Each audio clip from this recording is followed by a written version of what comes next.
सबको नमस्कार। जैसा हम देख रहे हैं देश भर में कोरोना का बहुत ज़बरदस्त कहर छाया हुआ है और इस कोरोना काल में जो सबको लग रहा है कि समाधान इसका एक ही है, वो है वैक्सीन।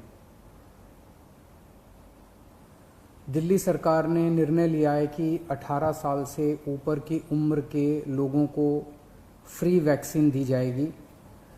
हम कोशिश करेंगे कि इसको जल्द से जल्द और बड़े स्तर के ऊपर कैसे लोगों को वैक्सीन किया जाए, इसका पूरा प्लान तैयार किया जा रहा है। आज सुबह हम लोगों ने दिल्ली में 1,34,00,000 वैक्सीन खरीदने की मंजूरी दी है। हम कोशिश करेंगे कि ये जल्द से जल्द वैक्सीन खरीदी जाए और लोगों को लगाई जाए। इस महामारी में वैक्सीन एक समाधान निकल के आ रहा है। वैक्सीन जिन लोगों को लगी है उनका एक तरफ कोरोना नहीं होता, या जिनको होता है उन लोगों को माइल्ड होता है।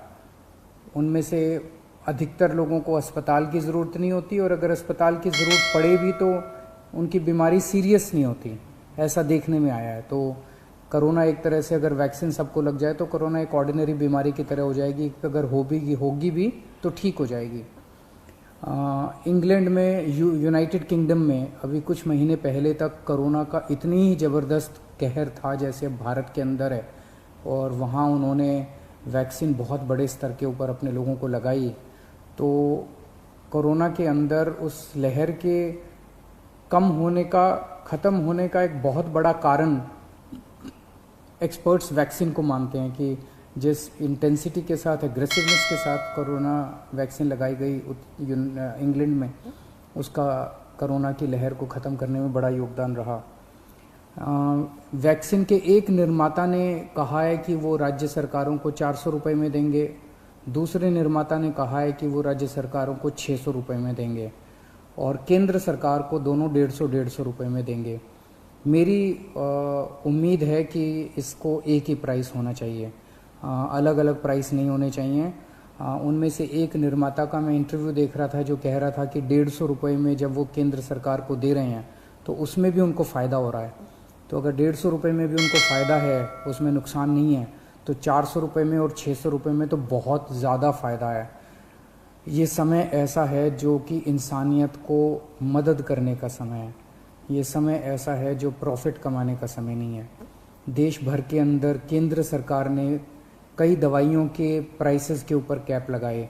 अलग अलग राज्य सरकारों ने हॉस्पिटल्स के प्राइसेस के ऊपर कैप लगाए कि अस्पताल जो हैं इससे ज़्यादा नहीं ले सकते दाम, इस चीज़ के इतने लेंगे, इस चीज़ के इतने लेंगे।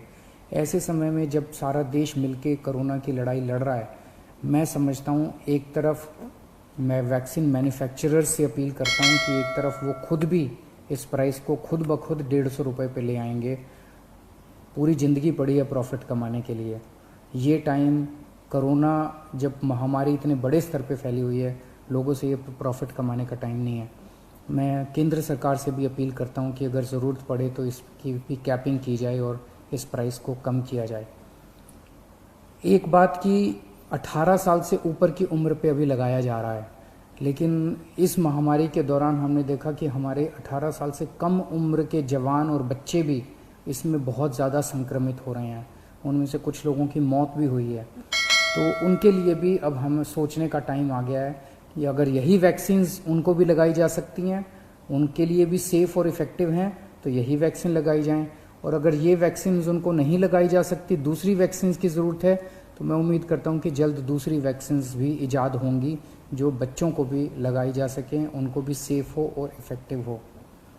दिल्ली में ऑक्सीजन बेड्स बढ़ाने का इस टाइम बहुत बड़े स्तर पे हम लोग काम कर रहे हैं। अभी मैं राधा स्वामी सत्संग ब्यास के वहाँ पे जो एक सेंटर बनाया गया है उसका मुआयना करके आ रहा हूँ। आज सुबह 10 बजे वो मरीजों के लिए खोल दिया गया है। लगभग 500 बेड्स शुरू किए जा रहे हैं। आज 150 बेड्स हैं, अगले 1-2 दिन में 500 बेड्स हो जाएंगे। उसके 2-4 दिन के अंदर इसको 2000 बेड्स तक और फिर 5000 बेड्स तक ले जाया जाएगा। इसके साथ साथ वहीं पे 200 बेड्स का आईसीयू भी तैयार कर रहे हैं राधा स्वामी सत्संग में। और तो मैं उम्मीद इसी तरह से पूरे दिल्ली के अंदर कई जगह फैसिलिटीज़ क्रिएट की जा रही हैं ऑक्सीजन बेड्स की। मैं उम्मीद करता हूं कि इससे जनता को काफ़ी फ़ायदा होगा। नमस्कार।